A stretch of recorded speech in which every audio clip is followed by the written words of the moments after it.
महाराष्ट्रातील शेतकऱ्यांचे आणि त्यातल्या त्यात विदर्भातील शेतकऱ्यांचे प्रमुख प्रश्न जे आहेत त्यामध्ये कापूस, सोयाबीन, तूर, हरभरा वगैरेचे आहेत. कापसाला आज 5,000 रुपये भाव दिला जातो क्विंटलला, ओला कापूस आहे असं म्हणून. मागच्या वर्षी 12,000 रुपये प्रति क्विंटलचा भाव होता आणि यावर्षी सरकारला आम्ही मागणी करतो आहे की 5,000 ते 6,000 रुपये प्रति क्विंटल भाव आहे. सरकारने अनुदान द्यावं, 6,000 रुपये प्रति क्विंटल अनुदान द्यावं आणि शेतकऱ्याला या कापसाच्या भावाला समाधान मिळेल इथपर्यंत त्याला समाधानकारक उत्तर द्यावं. परंतु सरकारने याबाबत अजून तरी केलेलं नाही. कापसावर निर्यात बंदी असल्यामुळे कापसाची परिस्थिती आज ही आहे. हरभरा, तूर खरेदीच्या संदर्भामध्ये अद्याप तो केंद्र सुरू झालेलं नाही. कापसाच्या खरेदीचं CCI केंद्र सुरू झालेलं नाही आहे. कांद्याला जे मागच्या वेळेस अनुदान द्यायचं ठरलं होतं ते अद्याप तो 200 क्विंटलपर्यंत कांदा उत्पादकांना अनुदान देऊ असं सांगितलं. ते अनुदान अजूनपर्यंत 50% शेतकऱ्यांना मिळालेलं नाही आहे. त्याबरोबर केळीच्या पीक विम्याच्या संदर्भामध्ये जवळजवळ 11,000 केळी उत्पादक शेतकरी पीक विम्यापासून वंचित आहे. त्यांना अजूनपर्यंत या ठिकाणी केळी पीक विम्याचा लाभ मिळालेला नाही आहे. विदर्भातील शेतकऱ्यांचा सोयाबीनचा लाभ नाही आहे. धानाला त्यांनी दिला आहे पण फार मोजक्या धान उत्पादकांना याचा लाभ होणार आहे. असे अनेक प्रश्न घेऊन आम्ही सभागृहामध्ये मांडणी केली पण सरकारने समाधानकारक उत्तर दिलं नाही. उलट सरकारने आपलीच पाठ थोपटून घेतली आणि मला वाटतं की शेतकऱ्यांच्या समाधानासाठी जे उत्तर दिलेलं दिसतं आहे त्यामुळे शेतकरी आता सुखी आहे, संपन्न आहे, समाधानी आहे. शेतकऱ्यांच्या आत्महत्या थांबतील अशा भूमिकेमधनं आज आपल्याला सरकार दिसलं आहे. हे सरकार संवेदनशील नाही आहे.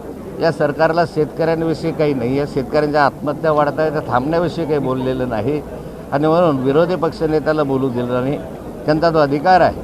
कालही विरोधी पक्षनेत्यांना बोलू दिलं नाही म्हणून आम्ही सभागृहामध्ये दिवसभर बहिष्कार टाकला आणि आजही आम्ही या संदर्भामध्ये सभात्याग केला. या सरकारचा आम्ही तीव्र शब्दात निषेध करतो. नुसत्या घोषणा करतात पण प्रत्यक्ष अंमलबजावणी या घोषणेची खाली होत नाही असा माझा स्वतःचा अनुभव, आमचा सर्वांचा अनुभव आहे. सर, हिंदी में जानना चाहेंगे किसानों की मांग को लेकर जो धनंजय मुंडे ने रिप्लाई किया है, क्या आपकी भूमिका है?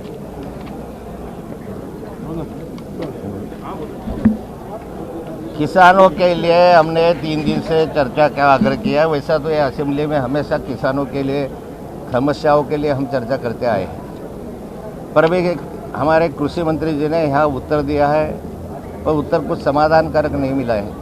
महाराष्ट्र में किसानों की आत्महत्याओं की संख्या बढ़ रही है दिन ब दिन, वो रुक नहीं रही है. महाराष्ट्र के किसानों के कपास उत्पादक जो किसान है उनको आज 5,000 रुपये प्रति क्विंटल का भाव मिल रहा है.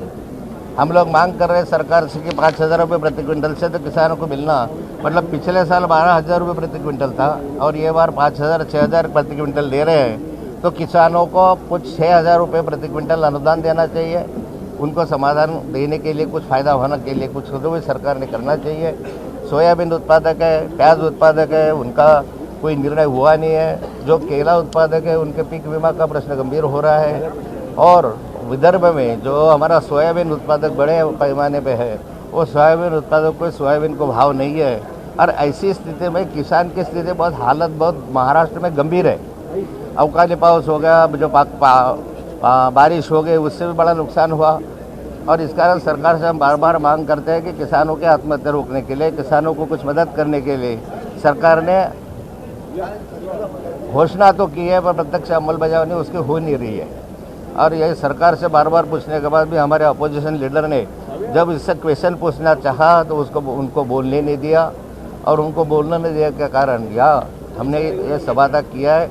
आज महाराष्ट्र के किसान की हालत बहुत गंभीर है, स्थिति गंभीर है. किसान आत्महत्या कर रही है और सरकार इसके बारे में गंभीरता से ख्याल नहीं दे रही है. सर, अपोजिशन का कर्जमाफी का डिमांड था. कर्जमाफी का आप लोग की डिमांड क्या है? नहीं, हमारी डिमांड हमेशा रही है कि पूरी कर्जमाफी होना चाहिए. इस ढंग से जो इसी 3-4 साल से हो रहा है कि किसान बहुत परेशान है और कर्जा लिया हुआ वो भर नहीं रहा है. सरकार बोलती है कि जो नियमित कर्जा भरेगा उसको 50,000 रुपये हम अनुदान देंगे. आज तक आधे किसानों को ये अनुदान भी नहीं मिला, जो सब्सिडी देने के लिए वो भी मिला नहीं है.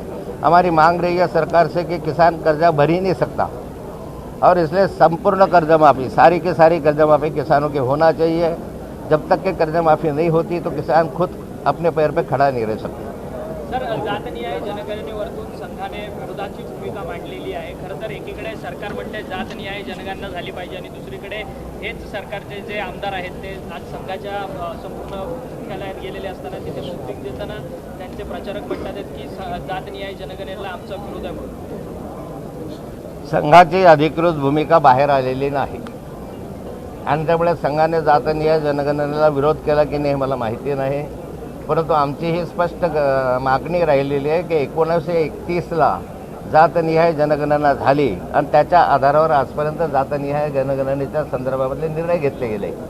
त्यानंतर 1951ला जनगणना झाली. त्या जनगणनेमध्ये समाजवार जातनिहाय काही नोंदी झाल्या, पण त्याच्यानंतर आजपर्यंत जातनिहाय जनगणना झाली नाही.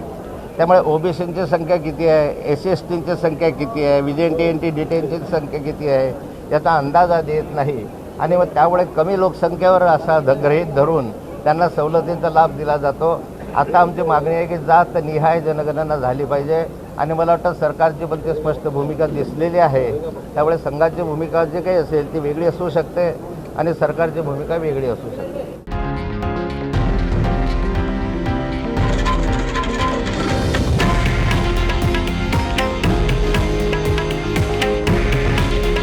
हे आहे देशातील नंबर 1 न्यूज नेटवर्क आणि आपण पाहत आहात TV9 मराठी. काळजी तुमची, हित महाराष्ट्राचं.